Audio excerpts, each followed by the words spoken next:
Assalamualaikum warahmatullahi wabarakatuh. Sebelumnya saya Saiful Permana dari kelompok 3. Video ini kami buat untuk memenuhi tugas akhir mata kuliah audit komunikasi. Di sini kami akan mempresentasikan sebuah rancangan kerja praktik audit komunikasi dengan judul Analisis Masalah Komunikasi Organisasi Ormas Pemuda Pancasila di Bandung. 1. Pendahuluan. Latar belakang, audit komunikasi diperlukan untuk meningkatkan efektivitas komunikasi internal dan eksternal, mengidentifikasi hambatan komunikasi, serta menyelaraskan strategi komunikasi dengan tujuan organisasi. Berdasarkan penelitian sebelumnya dan pemberitaan media, banyak organisasi masyarakat menghadapi tantangan dalam komunikasi yang berdampak pada kinerja dan hubungan dengan pihak eksternal. Beberapa masalah yang sering muncul dalam komunikasi organisasi mencakup kurangnya koordinasi dalam penyampaian informasi, struktur komunikasi yang tidak efisien, hambatan budaya, dan perbedaan persepsi antar anggota, kurangnya pemanfaatan teknologi komunikasi modern. Lalu ada tujuan audit komunikasi. Yang pertama, menganalisis efektivitas komunikasi dalam organisasi. Yang kedua, mengidentifikasi kekuatan dan kelemahan dalam sistem komunikasi. 3. Menyediakan rekomendasi berbasis data untuk peningkatan komunikasi. 4. Menyesuaikan strategi komunikasi dengan kebutuhan organisasi. Lalu ada ruang lingkup audit. Yang pertama, komunikasi internal, efektivitas komunikasi antar anggota, mekanisme penyampaian informasi, komunikasi vertikal dan horizontal. Lalu ada komunikasi eksternal, yaitu hubungan dengan masyarakat, media, dan mitra kerja. Selanjutnya ada nomor 2.1 pendekatan audit komunikasi yang dilakukan dengan metode. Yang pertama ada wawancara dengan pengurus anggota dan pihak eksternal terkait. Yang kedua survei kepada anggota untuk menilai efektivitas komunikasi. Yang ketiga ada observasi terhadap pola organisasi. Yang keempat analisis dokumen komunikasi termasuk laporan, surat menyurat, dan media digital. Selanjutnya ada 2.2 teknik pengumpulan data. Untuk teknik pengumpulan data, yang pertama melalui kuesioner dengan minimal 100 responden untuk memperoleh persepsi anggota terhadap komunikasi dalam organisasi. Yang kedua ada wawancara mendalam dengan 10 pemimpin organisasi dan 10 pemangku kepentingan eksternal. Yang ketiga ada observasi langsung dalam kegiatan selama 1 bulan. Yang keempat ada analisis konten media sosial dan dokumen komunikasi organisasi dalam 6 bulan. Yang selanjutnya ada 2.3 kriteria evaluasi. Yang pertama kejelasan dan akurasi pesan. Yang kedua ketepatan waktu komunikasi. Yang ketiga tingkat partisipasi keterlibatan anggota. Yang keempat efektivitas umpan balik dalam komunikasi organisasi. Selanjutnya di sini ada penyusunan fakta, analisis dan evaluasi audit komunikasi. Yang pertama ada penyusunan fakta. Di sini ada identifikasi sumber informasi. Di sini ada 2 poin. Poin yang pertama ada komunikasi internal, yaitu ada prosedur penyampaian informasi, dokumentasi rapat, dan hubungan antar anggota. Poin yang kedua ada komunikasi eksternal, yaitu media sosial, publikasi resmi, hubungan dengan media dan komunitas. Poin yang kedua ada dokumentasi fakta. Di sini ada data survei. Di sini ada 4 poin. Poin yang pertama ada tingkat kepuasan komunikasi internal. 60% anggota menyatakan komunikasi internal masih kurang efektif.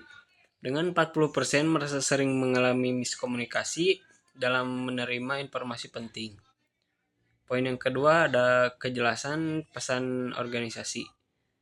55% responden merasa bahwa informasi yang disampaikan tidak selalu jelas dan mudah dipahami. Poin yang ketiga ada media komunikasi yang paling sering digunakan. 70% anggota lebih sering mengandalkan WhatsApp, sementara hanya 30% yang menggunakan platform lain seperti email atau pertemuan langsung.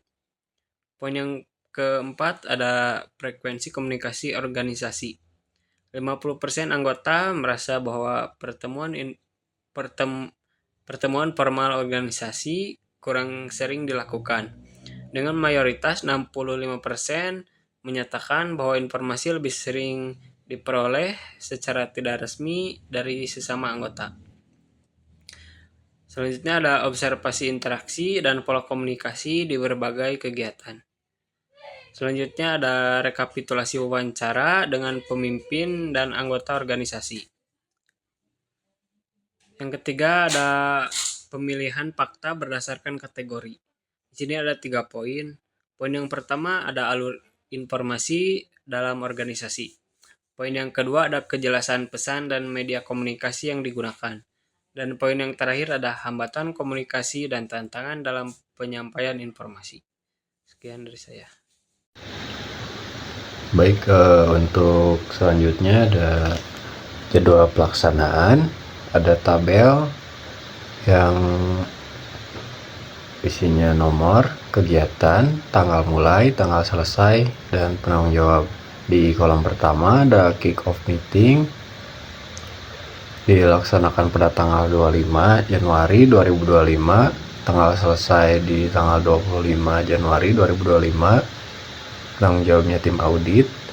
Di bagian kedua ada pengumpulan data, tanggal mulai 26 Januari 2025, tanggal selesai 29 Januari 2025, penanggung jawab tim audit.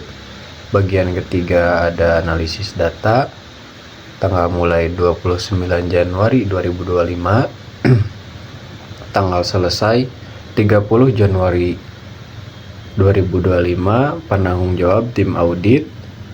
Bagian keempat penyusunan laporan awal 31 Januari 2025, tanggal selesai 1 Februari 2025, penanggung jawab tim audit.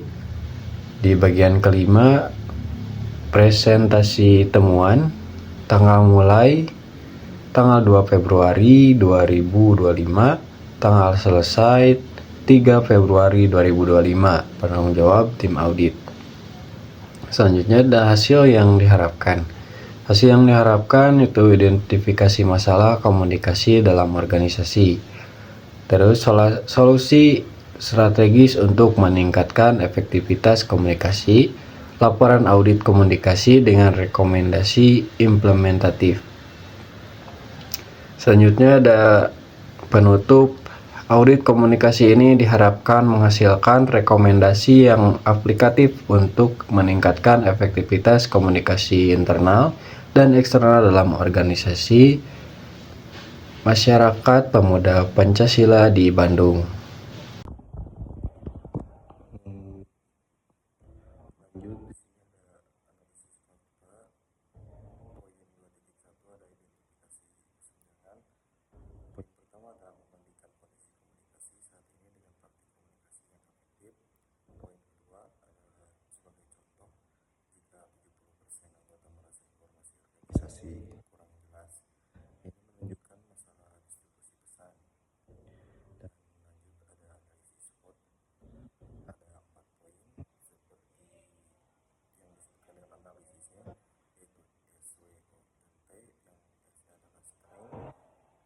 Adalah infrastruktur komunikasi yang sudah tersedia dan weakness-nya adalah koordinasi internal yang masih kurang efektif, dan opportunity-nya pemanfaatan teknologi digital dalam komunikasi.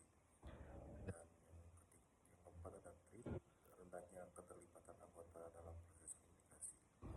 Lanjut ada identifikasi penyebab utamanya menggunakan diagram tulang ikan atau bisa disebut dengan fishbone diagram untuk mengidentifikasi akar masalah komunikasi, misalnya ketidakefektifan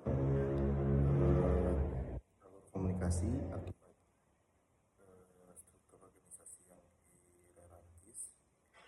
Terus lanjut ketiga ada evaluasi audit komunikasi, yang dimana ada penilaian terhadap indikator fungsi. Ada 4 poin. Pertama, kejelasan dan kesesuaian pesan. Kedua, ketepatan waktu penyampaian informasi. Ketiga, efektivitas respon anggota terhadap komunikasi. Dan keempat, optimalisasi media komunikasi yang digunakan. Lanjut ada skor atau penilaian kinerja komunikasi menggunakan Skala 1-5 untuk menilai efektivitas komunikasi berdasarkan kriteria yang telah ditetapkan. Lanjut, ada dampak terhadap organisasi, yaitu mengidentifikasi dampak dari kelemahan komunikasi terhadap produktivitas organisasi dan keterlibatan anggota. Lanjut, ada prioritas untuk diperbaiki, yang dimana menyusun daftar prioritas perbaikan berdasarkan urgensi dan dampaknya terhadap organisasi. Output laporan. Yang pertama yaitu ringkasan fakta. Poin pertama, hasil audit komunikasi yang telah dilakukan. Yang kedua, temuan utama terkait efektivitas komunikasi organisasi. Yang ketiga, kelebihan dan kekurangan dalam sistem komunikasi. Yang kedua yaitu rekomendasi strategis. Poin pertama yaitu internal, penguatan sistem komunikasi internal, pembuat SOP komunikasi. Yang kedua yaitu eksternal, optimalisasi strategi komunikasi digital dan peningkatan interaksi dengan pemangku kepentingan.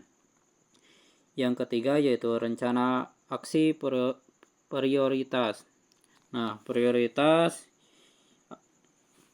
yaitu yang tinggi, yang pertama rekomendasinya SOP komunikasi internal, penanggung jawabnya tim HR, waktu pelaksanaannya 3 bulan.